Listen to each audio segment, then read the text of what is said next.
The first time I met Pharrell, I was about 15 years old. I had a friend who was in Miami who was nice enough to bring me to meet Pharrell. So I had like a little CD I made by myself, you know, with 3 songs on it. And I went over to meet Pharrell, and it was amazing. Like walking in the room, you know, it was almost like meeting Mozart. You know, he was on the piano, and it was very dark. It feels like a dungeon, and he was like, and I was like, oh my God. Very down-to-earth person. So he really enjoyed the music, and he was telling me, you know, you need to work on, you know, telling your story, making a complete story. You need to work on, you know, picking the right chords to play with, and you know, eventually just how to get your message across. But you know, ultimately he told me, if you want to do music, it's a sacrifice. You know, he said, you're so young, and the reason it's just a sacrifice is because, you know, you're gonna have friends who are gonna be, you know, doing this and getting into trouble and going to parties, or you know, even, you know, doing normal teenager stuff. But you have to be really focused and really working on your music in order to develop, you know, and grow. And for me, that's when I really knew that I wanted to make this into a profession.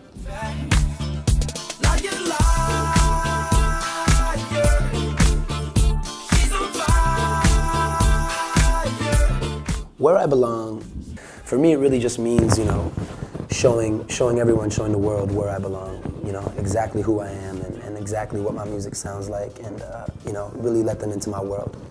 So for me, it was just felt right, and the name felt, you know, was appropriate. So for me, the album, you know, really tells a story from top to bottom. You know, the first song in the album is called Sun Is Gonna Rise, and the last song is called Goodbye. So I believe it tells you know, a great story, and you know, it has, you know, ups and downs, and really talks about relationships and growing into, you know, who you are and finding who you are as an individual. So for me, this is a great album for myself, because that's the period of life I am in now, you know, discovering myself and who I am.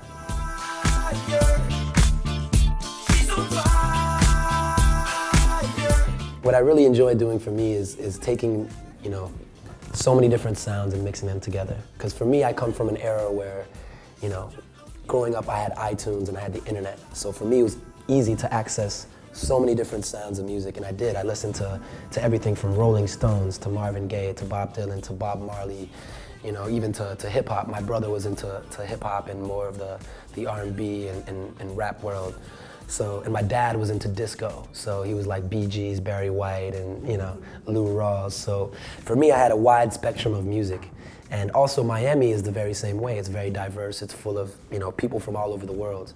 So the same thing I try to achieve in music, bring so many different sounds from across the world and bring them all together. So there's like a, you know, a new sound created. Liar Liar, me and Pharrell originally wrote about 2 years ago. But when we started playing the song, we really came up with the chords first. You know, this great feeling and this great beat. And, you know, then we started to think about a concept, and we decided that everyone in life has been in a situation where they've given, you know, someone too much trust, whether you're in a relationship or whether it's your friend or someone you know. And at first, maybe you've given them too much trust and you really don't know who they are yet. I wonder if I take you there, would you believe in fairy tales? Oh. For me, Paradise on Earth is truly in music. You know, every time I hear a song or every time I'm listening to music, I really get lost. The directors under that video were very, you know, young kids as well, and really young. You know, one of them was younger than myself, so he's probably 20 years old at this point. So very talented. They really came up with the concept themselves. They're very talented. You know, they're called Brother Films, and they used a lot of photography. They took, you know, thousands of pictures all day. It took 2 days to shoot the music video. And it really incorporates a lot of pictures, and that's what you get, this moving effect. It's almost a shutter effect. And, you know, it's very interesting the way they also did the post-production and brought out certain, you know, aspects when, you know, they illustrated palm trees around the city, or in my body you see palm trees, but I was in a cold place. So it's really showing that anything is possible, and, you know, really showing through your vision and through what you want to achieve, paradise could be anywhere. When good girls gone bad, they gone forever. But if she gone with me, then she gone or better. Me without you, that's the longest never. Living like sunshine, man, we on forever. Amen, I've learned my lesson. Got a good girl, count your blessings. Instead of spending them up on sex, and good girls don't grow on trees. The song Good Girls, you know, is actually another song I also wrote with Pharrell Williams, you know. It's interesting, he really didn't help on the production side of this song. It was originally produced by a drummer who I was playing with live, and his cousin, Daryl Robinson and Anthony Bell. They sent over this amazing guitar and drum beat, and you know, I heard it, and instantaneously I was like, man, I have to, you know, this is something I want to write to. So I was singing to it, and you know, luckily Pharrell happened to be passing by, and he was coming in to just check out, you know, how everything was and check out how I was doing. And he walked in the studio too and was like, oh, well, he's like, I like this. He sat on the couch and he was like, oh. So then we started to, you know, write, and you know, we came up with this concept. Wyclef, you know, I had the opportunity of meeting when I was a little later in my career. I met him when I was about 18 years old. So for me, it was like 3 years now. A similar way that you know, to the way I met Pharrell.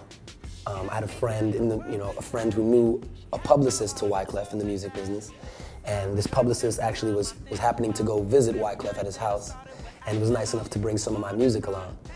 And she brought him the music, and she played it for him, and he really enjoyed it. And he gave me a call that same night. I think it was even a video, and he was like, you know, I can't wait to work with you. Like, really, you know, enjoy the music. And he was like playing the guitar. And I was like, wow, crazy, because Wyclef is someone else I looked up to from a very young age. You know, his work with the Fugees, and of course his solo work.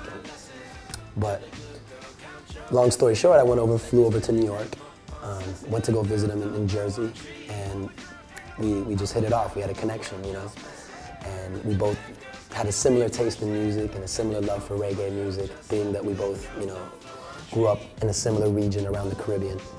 So we really just hit it off, and he began to teach me so much about the recording process, you know. I like to think that Pharrell laid the foundation and really taught me, you know, how to begin making music, and really laid a solid foundation, and Wyclef just taught me details, little details, and cool tricks, and a great way to look at recording. Paradise song.